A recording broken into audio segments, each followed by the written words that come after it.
things he could have been doing short of committing armed robbery.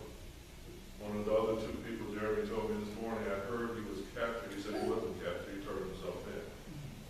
That young man's probably going to be tried for murder because someone was killed in the commission of a crime. Did he pull a gun? No, he didn't. He didn't have the gun. Had nothing to do with it other than the fact he was part of the crime. But he was crime because someone was killed in the commission. He's going to spend time in jail. I said this before, and I'm saying it again. We're failing our youth. Our youth are failing their tests, and we're failing them. The failure starts in the family. If you look into most of these families, you're going to find in single-parent families, there are no strong male role models in those families. But the second failure, Pastor Tony and I have talked about this a lot, the second failure in my mind is in the church. I think the church has failed our youth. I think we're responsible for what's going on because we've taken a laid-back position. We've been willing to do all of our worship and all of our noise making inside the four walls, where it's very safe. You can say anything you want here. It takes a different kind of mindset to go out on the street and deal with people in the street on a different level. We've done it, Pastor Apostle Dean and I and several others. We've done it on multiple occasions. We've gone out in the middle of the night. We've gone where the gang members will gather, where young people gather, and talk to them about Jesus. And it's a different mindset. We're doing that once on 121st and Halsted. And the police came by and told us we probably should go home. It was about 10 o'clock at night. Because they had heard rumors that some things were going to happen on that border very soon. So we packed up and went home. So we were out there trying to make a difference. There's not enough. We've never bumped into another church group out there trying to make a difference what we were. We have got to be responsible for what's going on in our community. And it's on Black History Month. If we keep going, there won't be any Black History. Put it this way, all we'll have is history because we'll have no present. Young people are killing each other and they're being killed. Life has lost meaning for them. When you talk to them, you realize they don't have any respect for their own lives. And what that means is they don't have any respect for your life. They don't fear God because they don't know God. And I think that's the starting point for the church. The church has got to introduce them to God. Introduce them to Jesus. And make them understand what the wrath of God is all about. Scripture tells us that the fear of the Lord is the beginning of wisdom. We want to impart wisdom on our young people. We want them to fear God. I fear God, not because of where we are, but because of what He can do for me in general. He can judge me and I can spend eternity in heaven. That's what I fear. I'm not fearful of God reaching down and slapping me upside the head here on this earth. He can do it. But the greatest fear I have is eternal damnation. But the fear of the Lord is the beginning of wisdom. And the church has got to get real with it. It's not just the men of the church, it's the women in the church. It's a corporate church that's got to get involved. And I made a challenge with New Vision and with our fellowship churches that we're going to make a difference. And we're calling men together to try to make a difference. I'm not sure how we're going to do it yet. We're just starting. But there's a commitment to making a difference. And we've all got to be committed to making a difference. Which means we can't be scared. If we walk with God with us, we can't walk on the street scared. We got to walk in courage. We got to walk in power. And know that God will deliver us from whatever we find ourselves in. That was all the part that I didn't prepare. But like I said, Jeremy knew the young man.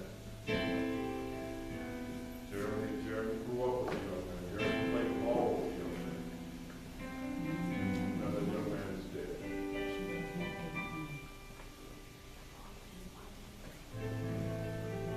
Black History Month. We know, I appreciate the poems that the people have read, but we need at some point to start facing off with some of the more serious writings of that time. It can't always be about the poetry. I changed my mind in minutes ago. I was going to talk to you a little bit about Frederick Douglass because I've done that once before. Frederick Douglass did not write poems, but he wrote serious letters. And he exposed the hypocrisy of a world, supposedly a country called the land of the free, which would be slavery. We need to see more of the serious writings too, along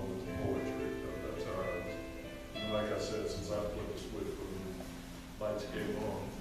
I've got a lot of history. We set this time aside to talk about contributions of Black Americans throughout history. It always intrigued me that they gave Black History Month the shortest month of the year. And I don't know if that means something or not. It means something to me because it troubles me. We as African Americans need to know our history. And it's not just for February. We need to know our history all the other 11 months too. We need to be proud of where we are and where we've been. When I was young, there was no study of Black history. When I was in graduate school, I didn't know the light switch and turn on had any study of Black history. There's more study now than there ever was. But what they did by doing that, they diminished what our ancestors had done. We read the history of white America, and we were expected to endorse that history and buy into that history. But we weren't told about our own history. And so we had to question what, if we have no history here, do we have a presidency? Do we have a future? Because where you've been dictates the laws, that's where you go, and any more so where you are. The United States is a very complex place. It's a melting pot, they call it, of all cultures, of people from other places. The only true Americans are they're Indians. But you would think that people who went to flag wavers who claim they're the only true Americans, they came here on the boat. They weren't here from the beginning. We came here on the boat. Difference was they came here by choice. Some of them came here to escape persecution in other places. Our people came here because they were captured and enslaved. That's how we made that trip. It wasn't my choice.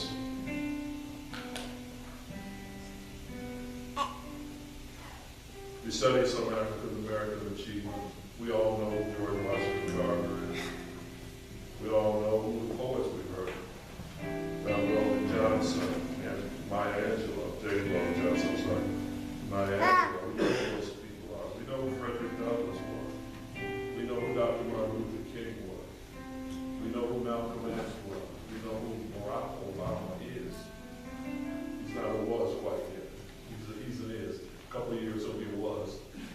He'll be born as president of the United States. So there's so many African Americans who had a big part of this country.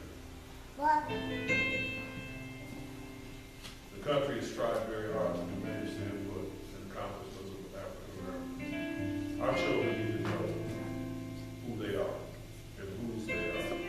Future generations need to know where they come from, and they cannot be diminished. Young people and old people alike need to recognize where you come from, where your people come from. I'm talking about beyond Mississippi and Alabama. I'm talking about where they came from before that. We've been cheated. White Americans, many of which very proudly trace their heritage back to the Mayflower. We can't trace our heritage back to the Mayflower because we didn't come on the ship with a name. The only names we know of those ships, things called like Armistead, where there was a slave revolt. That's the only reason that name is known.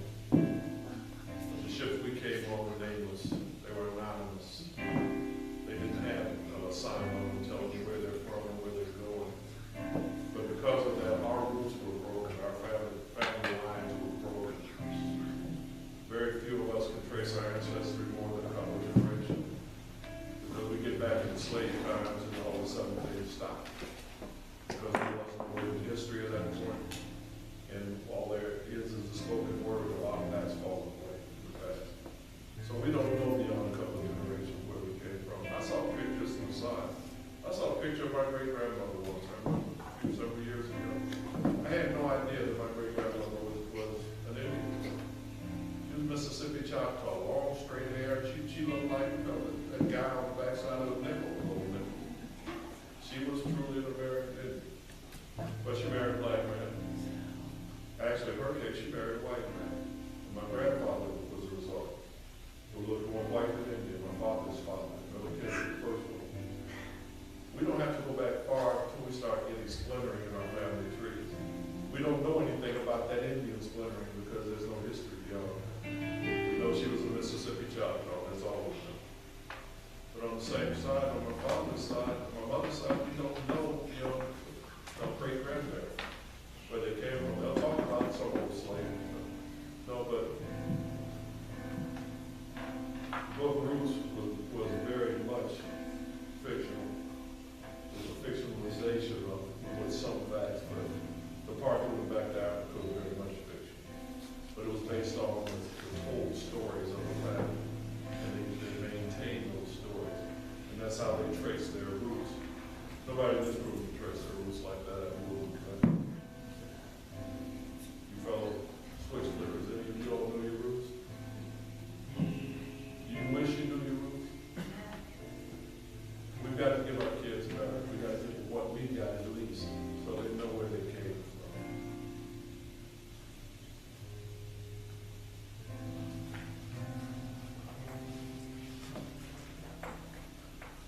Young people, no matter what old people say to you, no matter what people say to diminish you, one of the things I've heard said before about young men, he ain't gonna be nothing because his daddy wasn't good.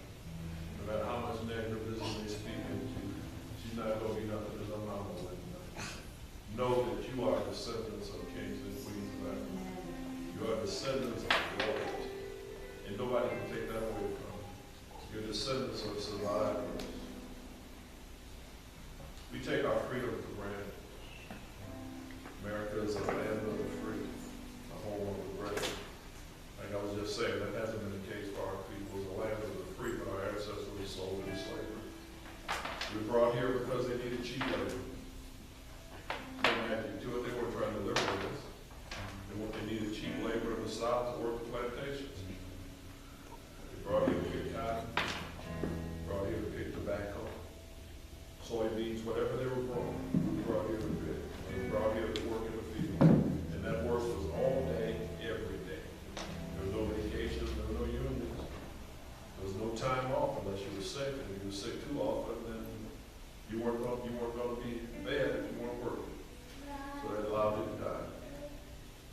Slave traders, which were primarily Portuguese, is the history part of this, found that cheap labor through the importation of human capital for our ancestors.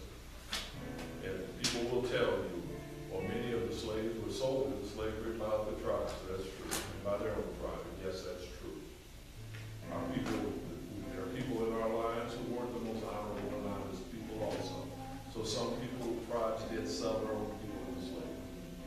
When they conquered other tribes, very often they were sold into slavery.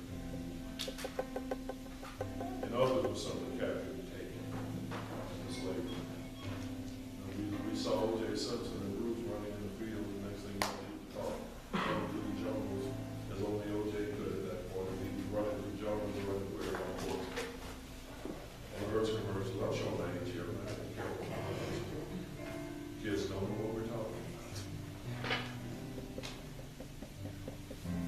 Christopher's often spoken about how he was affected by our trip to Ghana in 2005. It seemed like yesterday. It was 9 years ago. We went to Ghana on a Christian mission. It was Apostle D and Prophet Goodell.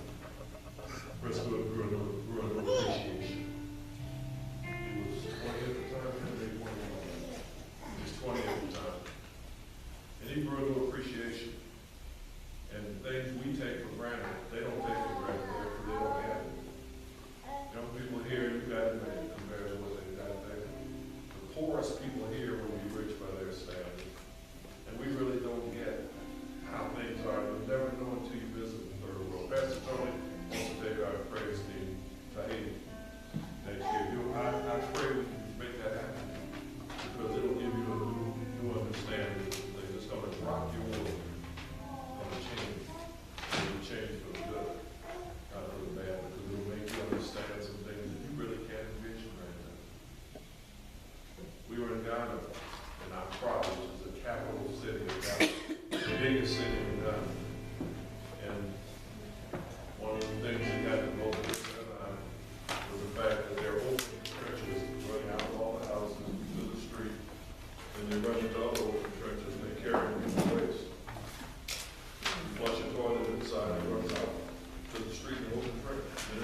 First thing we asked Pastor Tony, she picked us up out of the air.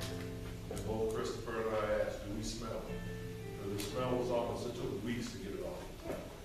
We didn't smell, she said, but we smelled it. We couldn't get it out of our hands. It was just such a different world. If you haven't been exposed to it, you'll never see that here. You don't see that in the poorest neighborhoods here. But this was the capital city of God. And some of these were large houses. That was how they treated their ways. Because they were dumping water into the streets, hepatitis was a huge problem. Because they were dumping it right where downstream they were pulling drinking water from. We had to take hepatitis shots before we got into it. We had to take pills and malaria shots and yellow fever shots. We had to take so many shots as we did. But we either took the shots or we took a risk of getting these disease. People were smiling and happy. And that amazed me. But when they held their hands up in worship, the hands were yellow. The eyes were yellow. That's evidence of drugs, which is a liver disease, which is caused by hepatitis. They had an average lifespan of 55 for males. When I got there, I was basically sitting right on the edge of their lifespan. I was in a very, very senior citizen there. We didn't see a lot of old people because people didn't live over there. They died much younger than that. So the lady was 72 and she was revered because she had lived that long. Because people there don't live that long. We all know people older than that. Pastor Tony's got a 100-year-old mom. And she's still pregnant. She's still raising a whole lot of stuff. She hasn't been diminished at all. There are no Walmarts there were no food stores. Everything was traded on the streets. There's no Walgreens to go to when you needed some aspirin. You needed a Band-Aid, you were in trouble. But if you wanted to buy some exotic wooden carving, you could find them on the side of the road. You could find fruit sellers on the side of the road. Like in old African movies you might have seen where people would have heavy weights on their head with produce and things on them. We saw that. Mostly women would walk around with big brown platters, basically, loaded with whatever goes in. People were selling bread on the side of the road. People were selling bags of water on the side of the road. And the guys we were with would buy those and stick a straw in and drink, and we told them, you don't need to drink this because it won't make you sick. Our bodies didn't have the antibodies to deal with it. The bugs that were in there were pretty big problems. Chris had an attack with big problems later on in the trip from something he ate and drank. We don't know which it was. We went to an open market in the city of Accra near the ocean. There's no only difference is that when big hotel and resorts there, it's just an open and available to people. We went to this open market. There had to be 200 booths set up in this, where they sold virtually anything you could think of. Colorful clothes and works of art. We walked up the pictures. Next time we go over our house, I'll point out the pictures. Chris has one and I have one. Apostle Dean wandered away from our group. We had to go find him. He was out playing drums with some guy. There was a drum shop. We were drumming and we were drawn to it. We went there, we found Apostle Dean playing his drum. He bought a drum and played that. But the people there were people. And what we found is the same God we serve, they serve. There's no difference in that God 6,000 miles away and that God here. We get to go here. We get to thinking that we got our arms around it. We got it. We know God. They know God too. So it's funny, my God's all knowing. He's omniscient. My God doesn't speak one language. He doesn't speak English. He speaks all language. Because he speaks the language of the Spirit. God is the Spirit. I don't believe that we think in English, but I believe our Spirit speaks English. Our Spirit speaks language God understands. He understands us and we understand Him. Our moans and groans are understood. I've said this before on that trip. This is the Black History part of it. We visited an area called Cape Coast Castle. We called it castle. They were basically forts. The forts you see in the old movies were on oceans because the boats came up to them. But they were also the disembarkation slave trade. Slaves went into this, and they never came out free again. They were put in dungeons in the lower levels. They were held in rooms. A room this size would have 500 people, 600 people, with nowhere to sit, standing, crowded. Their human waste would go down a ditch cut down the middle of the floor, go through a wall and fall into the Those who died were grabbed, their bodies were taken out and thrown into the ocean for the sharks. Men, women, children. It was dehumanizing. It was pitch black. It was very no light. And they took us down to these dungeons, and they're still dark, and they had a few lights hanging around. And I had to leave because I saw myself cowering in the corner. Talking about flashbacks of slave times. I saw through somebody else's eyes. I saw the eyes of one of my ancestors. The hope was gone when he came in here. And the whole law same thing as gates of death. Because there was no hope for escape. But the freedom you have is gone. And on the level of this fort was a church, the British fort. The British were worshiping this church while thousands of slaves were held in the dungeons below. There's a hypocrisy in this whole thing. These are supposed Christians, God-fearing people. There were thousands of slaves underneath. You've seen the way they put them on the boats. It's like they had to put, by court, they put as many bodies as they could on those slave ships. Those who died in transit were thrown overboard. There was no burial at sea. They were thrown into the water. Heard a statistic that 25 million Africans were sold into slavery. 25 million. They didn't all end up in the United States. Many of them ended up in the Caribbean.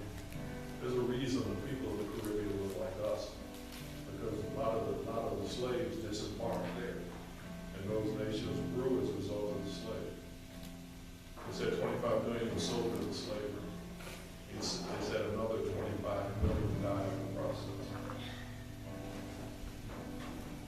The travails of our people have been diminished by history. So much made of the Jewish Holocaust during World War II. Even though it was 6 million. 6 million Jews were eradicated because of Hitler.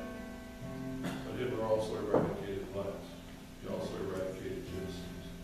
He eradicated anybody who didn't meet his mold of what they call Aryan, which was blonde hair, blue eyes, basically. He had dark hair. They were trying to create a super race, so they tried to eradicate everybody else. The Jewish Holocaust involved 6 million people. The Black Holocaust involved 45 million. But you know, that's not a statistic here to read about. This was the birthplace of our ancestors. What I saw, in spite of all this hopelessness, there was hope. What I saw, in spite of all the poverty around us, there was smiling faces. There were children laughing. There were men and women who were happy because they were alive. There were children frolicking in the ocean, just like any other ocean we've ever been to. They were running out in the ocean. Men were going out in boats to fish. It wasn't any different than anywhere else. So in spite of this overwhelming poverty, they didn't feel poor. Because they didn't know anything. And we saw hope. As I said, they serve the same God we serve. When we talk about slavery, we think about this involuntary form of slavery, where you take in slaves because of our ancestors. There's much worse at slavery than that. We miss all the voluntary forms of slavery that we see every day. 2 Peter 2:19 says, "For man is a slave to whatever has mastered him." What does that mean? That means we're voluntary slaves to drugs. We're voluntary slaves to alcohol. We're voluntary slaves to men. We're voluntary slaves to women. We're voluntary slaves to jobs. We're voluntary slaves to our own family. Anything that masters us. We are slaves to prejudice. We are slaves to hatred when we're mastered by prejudice and hatred. Peter said we are enslaved by whatever has mastered us. Involuntary slavery is slavery of the spirit. We need to think about our personal slavery. What's helping us by what we're enslaved by, what we're mastered by. I thank God, unlike our ancestors, in 2014, we don't have to be held bondage to slavery. And we don't have to stay in our slavery. President Abraham Lincoln, in 1863, freed the slaves through the Emancipation Proclamation. He freed them from their physical slavery. He didn't free them from their voluntary, emotional, and spiritual slavery. After the Emancipation Proclamation, many slaves went back to the plantation because they didn't know anything else. They felt safe there. They weren't able to feel safe in the world. In about 34 AD, an itinerant carpenter, a rabbi named Jesus, freed us from our voluntary slavery. John 8:31 through 36, NIV reads as follows. To the Jews who had believed him, Jesus said, if you hold to my teaching, you are really my disciples. Then you will know the truth, and the truth will set you free.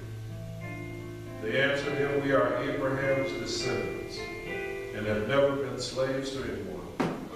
How can you say that we shall be set free? Jesus replied, I tell you the truth. Everyone who sins is a slave to sin. Now, a slave has no permanent place in the family, but a son belongs to it forever. So if the Son sets you free, you will be free indeed. King James Version said, whom the Son sets free is free indeed. You should rejoice. You've been set free. You're no longer enslaved because the Son of God died for you. We cannot choose what has mastery over us. We can choose to be a slave to this world. We can choose to be a slave to God. I want to be like the Apostle Paul, who wrote in Romans 6, chapter 15 through 18 verses. What then? Shall we sin because we are not under the law but under grace? By no means. Don't you know that when you offer yourselves to someone to obey him as slaves, you are slaves to the one whom you obey? Whether you are slaves to sin, which leads to death, or to obedience, which leads to righteousness. But thanks be to God that though you used to be slaves to sin, you wholeheartedly obeyed the form of teaching in which you were entrusted. You have been set free from sin and become slaves to righteousness. When the Son sets free, it's free to be. I want you all to be enslaved to righteousness. I want you to make the commitment to Jesus Christ that I'm going to be enslaved because of my commitment. It's so easy to be enslaved to the things of this world and think you're getting over, think you're getting ahead. Things of this world are of this world. Jesus is not of this world. He came to this world.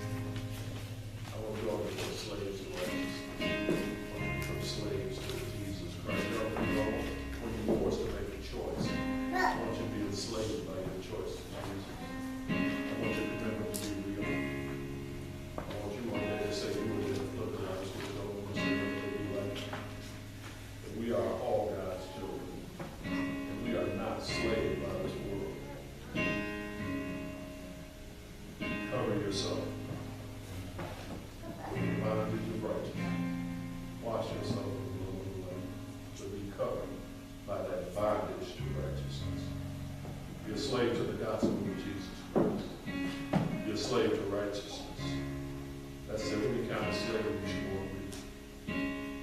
Don't be enslaved by this world, but be enslaved by Christ Jesus. Welcome anybody who wants to be prayed for, whoever wants to pray. It's a time for prayer. We need to pray for the young people and moms and all this time. We need to pray for the soul of the young man, the young men who take it up to love, and young women. The Bible doesn't tell us just to pray for the ones we love and those who are close to us. It tells us to pray for those by the